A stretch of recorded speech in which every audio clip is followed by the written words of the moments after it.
And now, for a moment of clarity. Michael Steele is here. Michael, you may know, and I think the audience knows, sometimes I go long. Sometimes you get a long lead. Other times, that happens. Other times you have a special guest. You say, Michael Steele's here. I got a bunch of different stuff that's happening right now that I want to get to. So rather than go too long, I want to bring you in here 1 month in. I was careful to say, and I think it's true and fair to say, that part of this Trump crusade overlaps with things that are not all bad ideas out of bounds. There's been a rich, long debate about the Pentagon and whether it is too bloated. There have been other examples.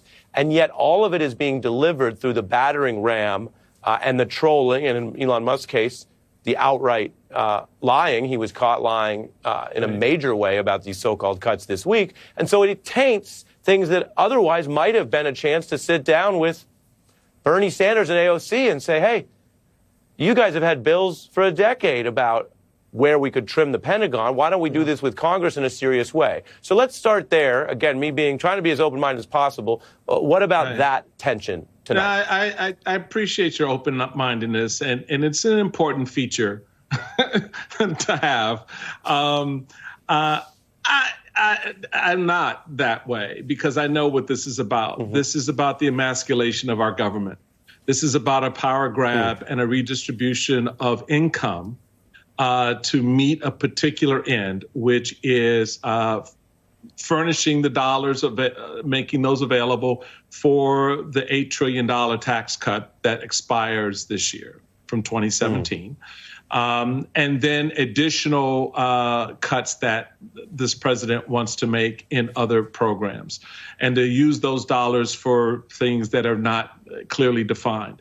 But you are right, Ari, in your initial assessment that if you were serious, Donald Trump, about the efficiencies and the fraud and waste, that would include the contracts that Elon Musk has. That would include the contracts that others that are a part of your administration or business dealings that they may have would come under that same level of scrutiny. Yeah, and I'll let you finish, but it would include people like Chuck Grassley, who spent decades working with the inspectors general, not ousting them because they're a check on Donald Trump and Elon Musk and those shenanigans. We don't see those people at the table. No, we do not. And that goes to the most important point. If you are serious about these things, then what you do is you, on the first week or so, you sit down with Republican leadership and Democratic leadership, and you say, during the transition, our team identified these areas we want to begin to look at. We want to begin a precision sort of effort of streamlining some departments. Yes, there are departments that have, employment positions that are open that have not been filled, but the budget item is still there. Those are cost savings that could come back to the taxpayers, if you will, by not filling those positions. You just don't leave that line item sitting there in the budget. Then there are other positions that can be consolidated, other programs that can be consolidated. Having done such an endeavor, and when I was in office as lieutenant governor working with Bob Ehrlich, we made such initial efforts in state government, as governors do around the country. There is a process, Ari, that you are very familiar with that can telegraph to the country your intent, and people will know you're serious. And why are we doing it rather than, we're going to cut indiscriminately, we're going to funnel money back to Musk's crypto, Musk's companies, Donald Trump's crypto, which has not been transparent, and then ultimately donors through that transfer of wealth, right? I mentioned multiple topics. There's other big news that I want to turn you to tonight. Someone you know, someone you've dealt with in your past role at the RNC, of course. Longtime Republican Senator and former leader Mitch McConnell announcing he will retire. He's not going to go for another term. He's 83. Right. McConnell, the longest-serving Senate Majority Leader in history, if you go back and check. He was tactically skilled in the Senate, also proved to be a partisan brawler, who many people view as debasing an institution that used to have more cooperation and comity, even in hardball politics. He clashed with Obama, and sometimes he claimed to clash with Trump. Our top political priority over the next 2 years should be to deny President Obama a second term. My party does really good with white people, and I'm proud of that.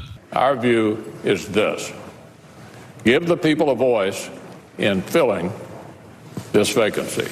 There's no question, none, that President Trump is practically and morally responsible for provoking the events of the day. This will be my last term as Republican leader of the Senate. I will depart with great hope for the endurance of the Senate as an institution. Michael, you know this man. At one point you worked alongside him. What is his legacy as he makes this announcement today? It's in my view, it's mixed. On a good day, I remember his counsel when I ran for the U.S. Senate in 2006, as sitting Lieutenant Governor of Maryland, and his insights in political strategy and fundraising was invaluable, and clearly one of the architects of a lot of what the Senate did before and how the Senate functioned under the traditions of the order, if you will, but also an architect of what we have now in the Senate. When you stop and think about it, and history will not deny this fact, that man right there had the singular opportunity to end the political career of Donald Trump, and he chose not to. He chose not to convict on the evidence from January 6th, and left in place what we now face. So when he speaks about leaving the Senate, and he worries, as he mentions, about the endurance of that body, Senator, why?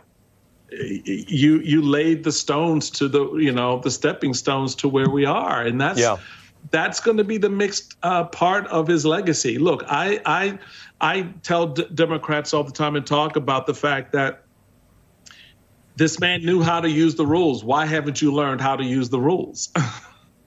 Right? Don't hate the player, baby. I mean, he's playing the game the way it's set up. And so when you have, even from a minority position, you think about what he was able to do as a minority leader. We just saw, and to your point, in that montage, one of the clips we saw was him speaking about being in the opposition. And you're talking about the challenge to Democrats in the opposition right now, which brings us to my next question. Elizabeth Warren stepping out here, not only against the president, but against Musk. I want to show what she's doing brand new and get your view of it.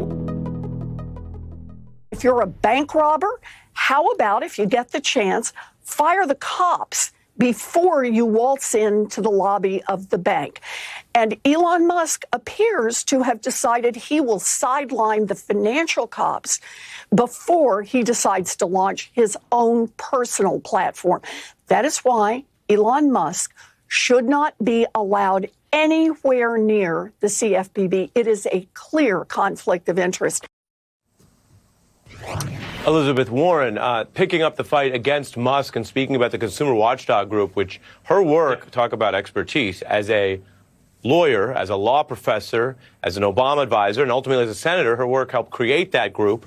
Michael, you hear all this talk about what should the parties do with the anger out there. This is one of the few things in the government that protects the people against the bankers. Your view of this issue and what Warren's trying to do right now. I think Senator Warren's absolutely correct. The fact that you've allowed Elon Musk to run amok over federal agencies and to control the impacting on contracting, the impact on having access to sensitive data, whether Treasury or any other federal agency, having his hand in the deconstruction of our Department of Defense or the deconstruction of our Department of Education, all of it he should be nowhere near any of it because A, he's not qualified to assess those organizations and institutions. B, he is conflicted out of most of those engagements. And I think she's right in noting and calling this up and making it real for us to understand exactly what this impact is going to be. This is the guy who CPFB was designed to look at. His holdings and what he's doing, how he's running his businesses. Yeah. Now he's the one calling the shots. One other thing which I find ironic, the Trump folks are sending out these emails, right? And my friend of mine got one saying, no income tax. Trump wants to end the income tax. This might be President Trump's biggest knockout punch. Instead of taxing our citizens to enrich foreign nations, we should be taxing foreign nations to enrich our citizens. Do these idiots not understand what that means? So where do you get your revenue from? How do you raise the revenue? How much do states now have to raise their income tax to cover? And how do you fund the Department of Defense and whatever departments Elon Musk decides are left over to function? Where do they get their money from? I don't know. But, you know, this is the world we live in, Ari. But at the end of it. It is the world. Yeah. They wanted you to send in $25 or $50. Of course. So, well, of course. Maybe you can fund it that way. Get a little fundraising going on for the federal government. I got to tell you, Michael, it's taxing my brain to make sense of why billionaires need so many subsidies. But again, we take it as it comes. I want to thank you, Michael Steele. Catch Michael Steele on the weekend, Saturdays and Sundays, 8 a.m. to 10 a.m. on MSNBC.